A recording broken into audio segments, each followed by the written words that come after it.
All right. Yeah, thank you, Nico, and thanks to the Suncast team for hosting us here at RE Plus in Anaheim. My voice is definitely on day 3 of RE Plus, so bear with us as we're almost to the finish line. But so happy to be joined here by such a great panel to talk about this really important topic. As Nico said, we are Factor This. This is a production of Renewable Energy World and Clarion Energy. We are a weekly podcast that focuses on the solar industry and crosses over with storage quite a bit. We cover in-depth topics that the industry needs to hear about, and we try to cover especially policy that changes so rapidly in this space. So to help us do that, I'm so happy to be joined by Kevin Smith. He is the CEO of Lightsource BP Americas division. Scott Moskowitz is the Director of Public Affairs at Qcells, and we have Luke O'D, the Vice President of Engineering at Cypress Creek Renewables, a utility-scale solar and storage developer in my neck of the woods, North Carolina. So happy to have you guys here. Great, thanks, John. Appreciate it. So today we are talking about the 2-year timeline, how to meet U.S. demand with U.S.-made solar modules. And it obviously comes at an important time post-Inflation Reduction Act. So let's set the stage here a little bit. Earlier this year, the solar industry obviously came to a screeching halt when the Commerce Department initiated that investigation of the Auxin Solar tariff petition, looking at modules imported from Southeast Asia that were purportedly skirting trade duties against China. And with 80% of our supply coming from Southeast Asia, that was obviously not a fun experience for our developers here in the US. Since then, a lot has changed. We got a 2-year moratorium from President Biden on new tariffs against modules imported from Southeast Asia after an aggressive and persistent push from our developers and our manufacturers and the trade groups that support our industry, and then the 11th hour Inflation Reduction Act incentives that clearly came at an appropriate and needed time to incentivize domestic manufacturing here in the US. So that's what's at play here. And to really start off this conversation, I want to talk about the IRA, and someone very close to that was Scott, and with Qcells being so intertwined with Senator John Ossoff, the author of the Solar Energy Manufacturing for America Act, SEMA Act. You guys are obviously have your presence with the factory in Georgia. Would love to hear from you, Scott, about your reaction when that legislation that, the 700 pages came seemingly out of nowhere, included SEMA, and really changed the landscape for what we're talking about. Yeah, I was in my car driving to pick my daughter up from daycare when I got a call that Senator Manchin and Senator Schumer had reached an agreement on this landmark bill that was then called the Inflation Reduction Act. And it's, I think from moving forward, we will always think of our industry in a history of 2 eras, before and after the Inflation Reduction Act passed. Yeah. And you speak to some really complex and long-standing supply chain and trade issues that our industry's undergone. Without this bill passing, we would have had a very difficult time solving any of those issues in the long term. I think we have 2 years in front of us where those issues still remain. They aren't going to get solved overnight, but now we have some policy in place that's really going to that creates the possibility to solve these issues and really invest in U.S. manufacturing, really diversify the global landscape, and accelerate the energy transition. So we're really excited about it passing. We saw First Solar announce a $1 billion expansion just a few weeks ago. Toledo Solar this week announcing an expansion of their own. Qcells and Hanwha have said that they were ready to pull the trigger on a multi-billion-dollar supply chain investment pre-SEMA Act, pre-Inflation Reduction Act. Now we have those incentives. Yep. Care to break any news about site visits and evaluations for Qcells? I won't break any news today, but we invested last year in REC Silicon. They've got a 6+ gigawatt polysilicon plant in Washington State. We're hoping to bring that online by the end of next year. We're currently expanding our 1.7 gigawatt module factory in Dalton to a little over 3 gigawatts. And we are working on some multi-phase, multi-billion-dollar expansions across the full supply chain that are really going to be unlike anything I think we've seen in the U.S. in a long time. So we're working on that pretty hard. Factory in Texas? Well, we're looking at several states, including Georgia, where we've been really lucky to be the last couple of years. We'll circle back to that. Okay. Yeah. Kevin Smith, as I said, CEO of Lightsource BP Americas, one of the largest developers worldwide of solar and significant presence here in the U.S. as well. You are the first repeat guest of the Factor This podcast, and the last time we talked to you, the entire landscape was different. The Auxin tariff petition was fairly fresh. Commerce's announcement of the investigation was new, and the industry was still shell-shocked by the impact that was causing.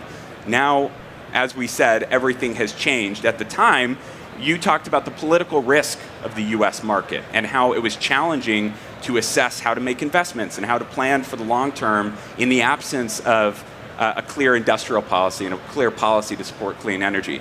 How do you feel now? Well, obviously, the Inflation Reduction Act is just kind of a fundamental change in where we were.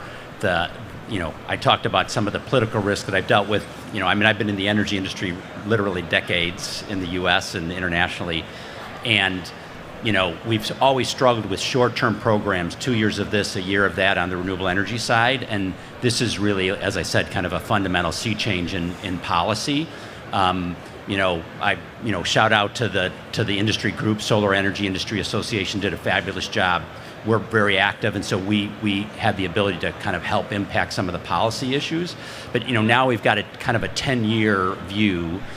It puts us, one of the things that renewable energy has struggled with is the fact that I'll say conventional energy, oil and gas, has similar tax credits all embedded in the tax codes for decades and decades and decades, whereas renewable energy, we struggle with this 1 year, 2 year, 3 year renewals. Now we've got a 10-year landscape in front of us that allows the industry to really accelerate. There's a huge amount of jobs in the industry, 250,000. We're looking at pretty much an easy path to 1 million jobs by 2030. 2 years is not a lot of time. So this moratorium, the clock is ticking. We have this supply need, obviously, and I think all parties involved want to see a robust domestic manufacturing base for solar. A year and a half from now, what do you think the supply looks like in the U.S., given the conversations you're having with partners at Lightsource BP? Well, first of all, Commerce hasn't made their determination yet of whether they'll impose taxes. So we have this 2-year clock that's running for the deferral of tariffs. So which is, I think it goes to June 2024. Yeah. Commerce now has delayed their decision on additional tariffs to the end of the year, maybe January, I think. So we're holding our breath. Obviously, from my view, 18 months, 2 years from now, there'll be significant impacts, there'll be significant announcements. I think there'll be, certainly an increase in U.S. manufacturers in the U.S. market, but it won't come close to providing what the U.S. capacity requirements are.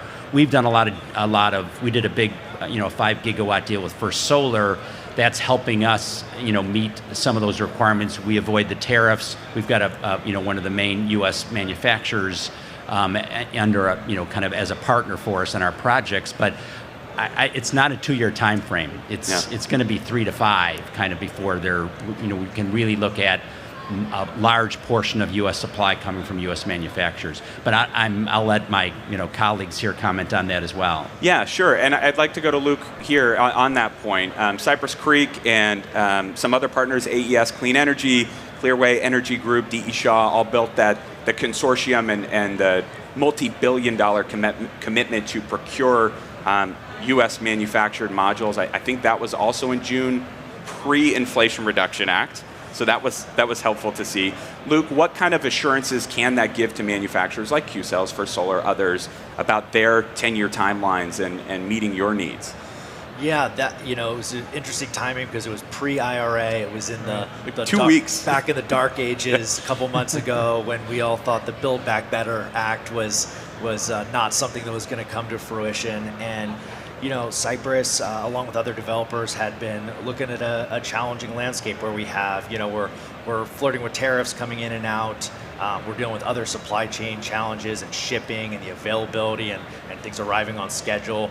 And really thought that we wanted to be a company that was that our supply chain was aligned with our company values, that we were ethically sourcing our product, and that we could be a force for good in our communities where we're building projects and having local impacts by also supporting American manufacturing.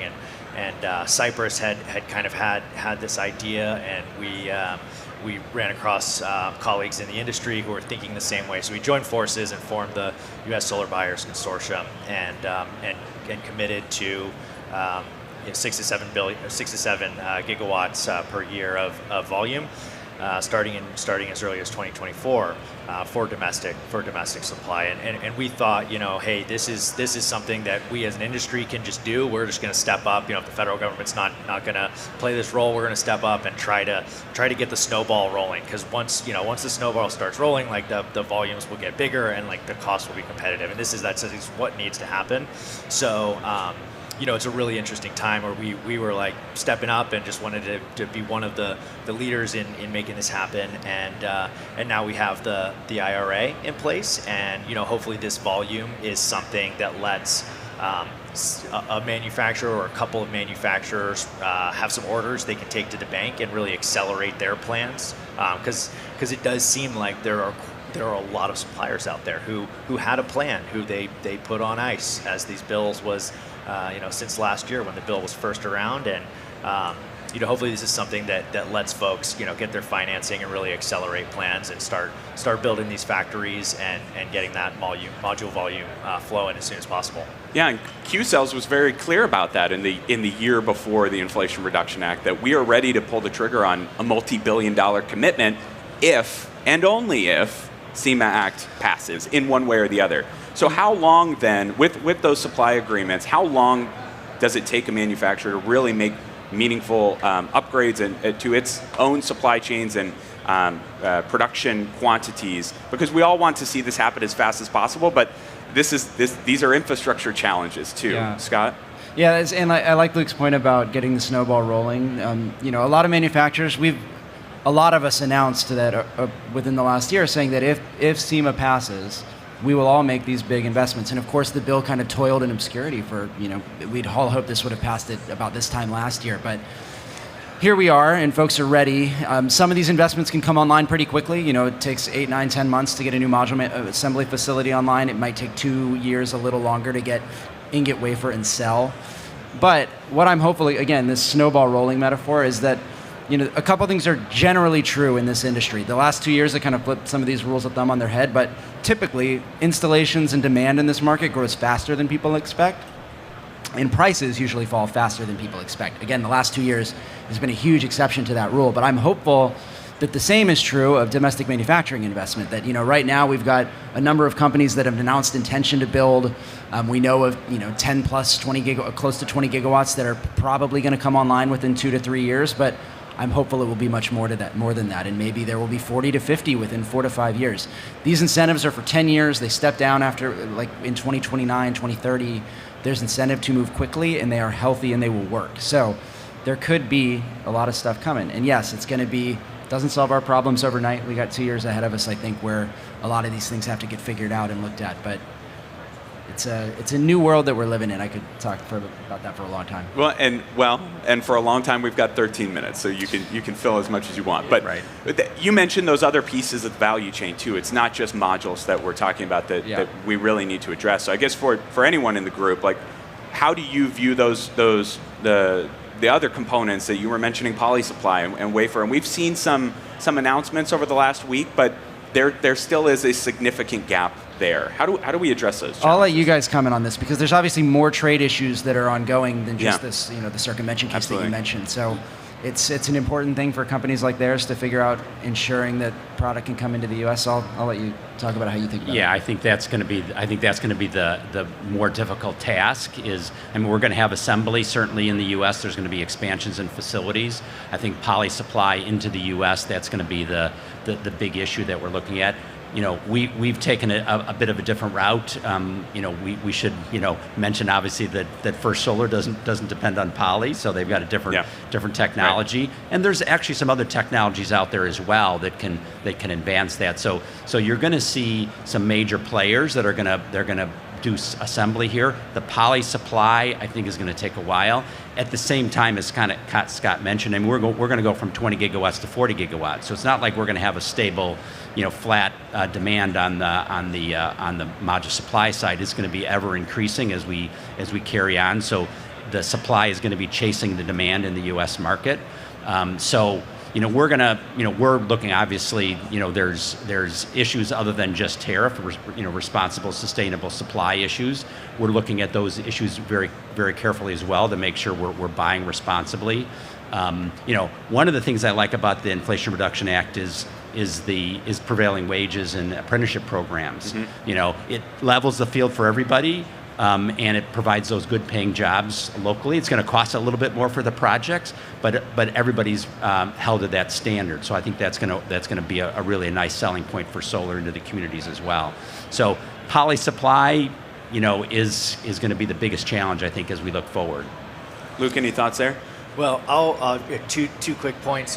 One is I'm also interested in the other bill of materials items like the glass. I think as you get more module plants in the U.S., you'll start to see those other bill of materials items hopefully starting to spin up here in the U.S. and the other parts of the supply chain that's not cell related, also being produced here and not needing to be imported. So like glass, it's a lot of glass that we need out there.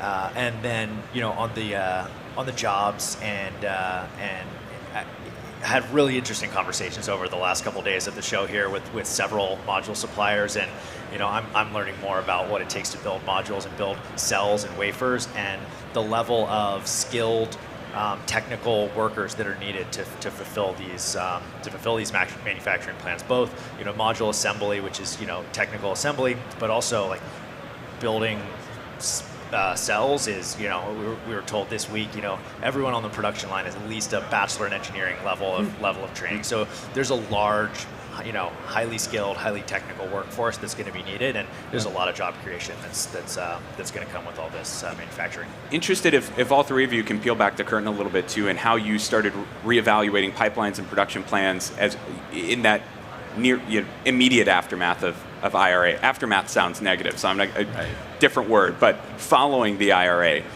it did come as a surprise to most of us. So I imagine there was an all-hands call or email that went out fairly soon after that, but walk me through that. Yeah, definitely.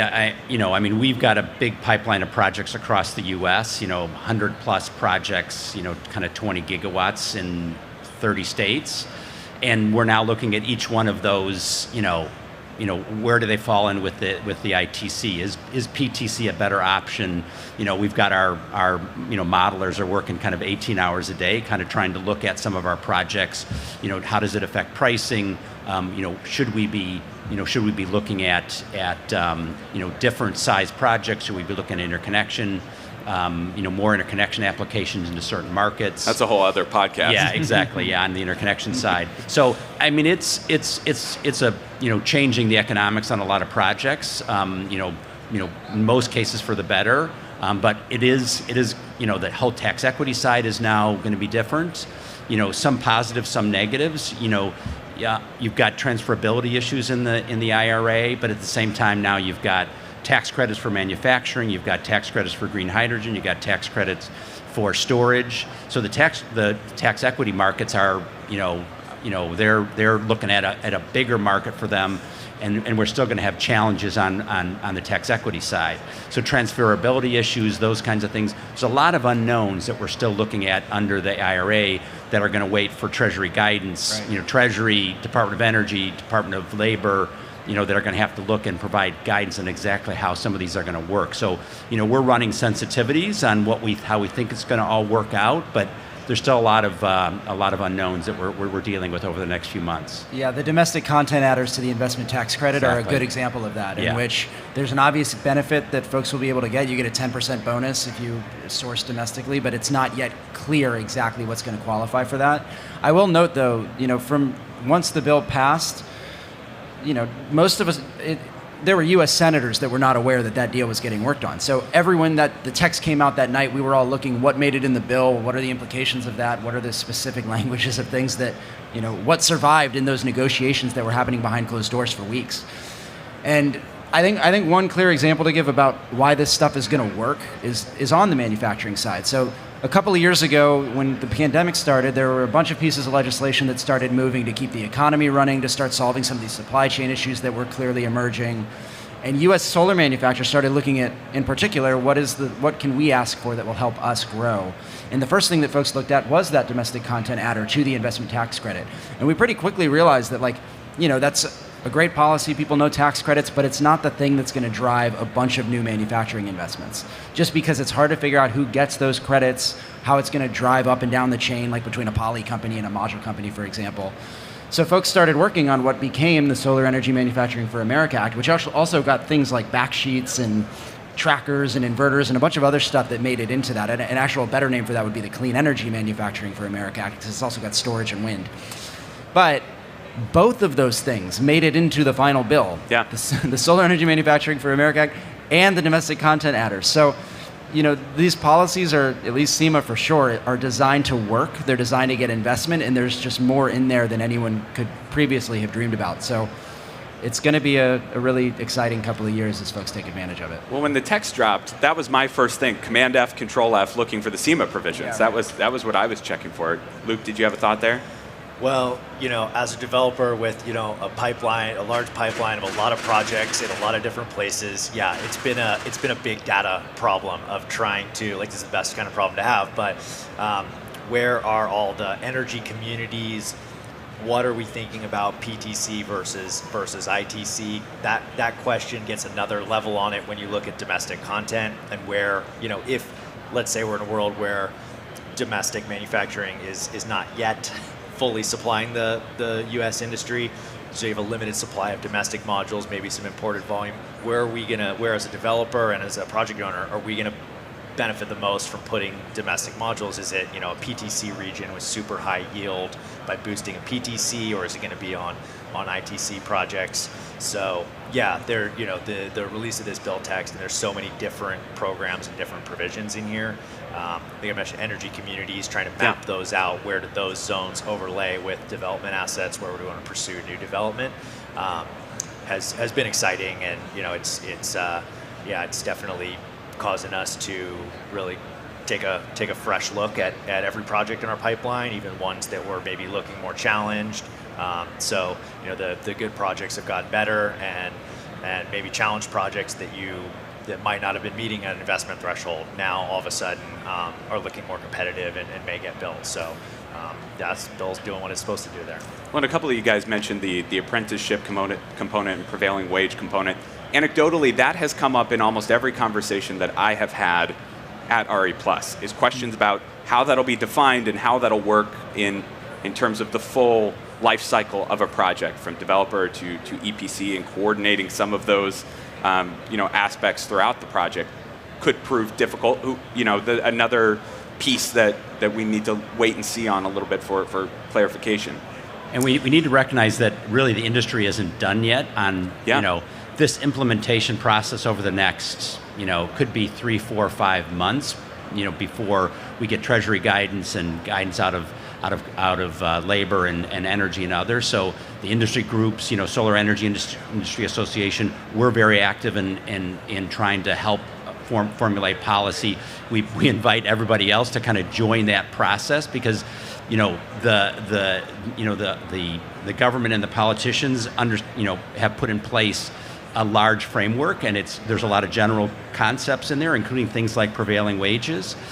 But the implementation is going to be really key, and this is a great bill. It can be an incredibly great bill, or it can be a modestly great bill based on the implementation issues. So government needs to be timely on that, and the industry itself, the solar industry's got to push government, get active in their industry associations on how these things are going to be implemented.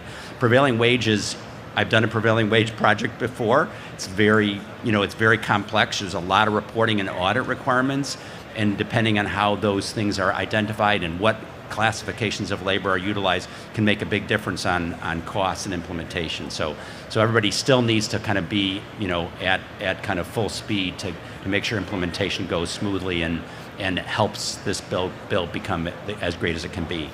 There, one fine point on the labor requirements that I think doesn't always get the most attention is that those also apply to operations for the first period of a project.